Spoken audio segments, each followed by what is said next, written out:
नमस्कार, मी डी.टी. आंबेगावे. आपण पाहत आहात सत्य पोलीस टाइम्स.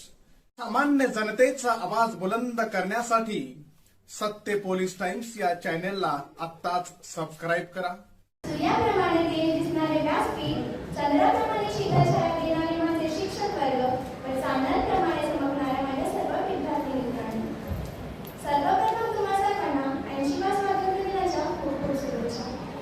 आज मी तुम्हासमोर एक अत्यंत विषयावरती माझे विचार मांडणार आहे. असा घडवूया भारत. सर्वप्रथम मी तुम्हा सर्वांना एक प्रश्न विचारू इच्छिते. खरंच आपला भारत देश स्वतंत्र आहे का? हो की नाही? ठीक आहे. मी मान्य करते की आपला भारत देश स्वतंत्र आहे. पण खरंच आजकाल मुलींना स्वातंत्र्य दिले जाते का? मान्य आहे की भारत देश हा विविधतेने नटलेला देश असून अनेक जाती, अनेक धर्माची माणसं एकत्र राहतात. पण या सर्वांमध्ये असंही दिसून येतं की आजकाल महिलांवरती होणारे अत्याचार वाढत चालले. उदाहरण द्यायचं झालं तर छत्रपती शिवाजी महाराज माफ करा कारण करू शकत नाही मी तुम्हाला मुजला. छत्रपती शिवाजी महाराज माफ करा कारण करू शकत नाही मी तुम्हाला मुजला, कारण मागले तर पट्टी माझ्यावर मुजली. कठोर पण सत्य. माझ्या महाराजांनी आया बहिणींचा अब्रू वाचला. कोणी त्यांना त्रास दिला तर त्यांना कडेलोटी त्यांनी शिक्षा दिली जायची. पण आजकाल तसे दिसू येत नाही. तेव्हाची माणसे म्हणजे माझे मावळे. आजकालच्या मावळ्यांनी मात्र रावणाचं रूप घेतलं आहे. पण बोलायला गेलं तर रावणाला 10 डोके होते, पण त्याचं लक्ष मात्र माता सीतेवरती होतं. पण आताच्या रावणाला एकच डोकं आहे, पण लक्ष मात्र सर्वांवरती आहे.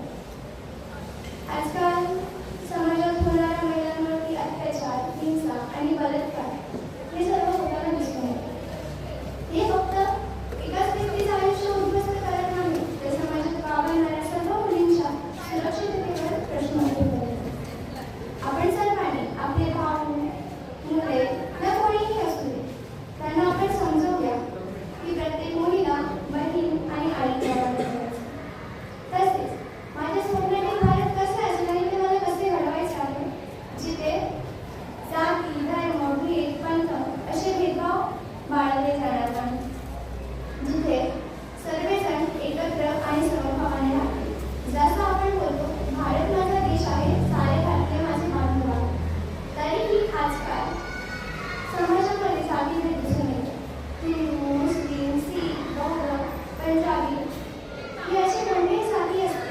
बोलायला गेलं तर मस्जिद, मंदिर, गुरुद्वार आणि चर्च असे वेगवेगळे असते. पण बघायला गेलं तर माणुसकीचा धर्म मात्र एकच. त्याचप्रमाणे आपण सर्वजण एकत्र राहिलं पाहिजे. सर्वांनी एकत्र राहून एक असं म्हणतात की स्वातंत्र्य संपला बंधूचा तसं राहिलं पाहिजे. आणि या सर्वांमध्ये जास्त महत्त्वाचं म्हणलं तर शिक्षण. जर आपल्याकडे शिक्षण असेल तर आपण अन्यायाविरुद्ध लढू शकतो. जसं आता उदाहरण द्यायचं झालं तर दिल्लीमध्ये झालेले जंतर मंतर आणि अनेक ठिकाणी झालेले जंतर, त्यामध्ये आपल्यासारख्या विद्यार्थ्यांनी आणि तरुण पिढीने दाखवून दिले की आपण काय करू शकतो. त्याचप्रमाणे आपण या सर्वांवर अन्यायाविरुद्ध लढू शकतो. ज्याप्रमाणे आपण सर्वजण एकत्र जंतर मंतरमध्ये सोबत होतो, तसं फ्युचरमध्ये स्वतंत्र वर्ष अपेक्षा करतो. आणि जर आपण ठरवलं स्वतःच्या मनाजवळ तर आपण मुलींची सुरक्षितेची काळजी घेऊ शकतो, एकत्र राहू शकतो आणि सर्वांना सेफ फील करू शकतो. सामान्य जनतेचा बुलंद आवाज. सत्य पोलीस टाइम्स.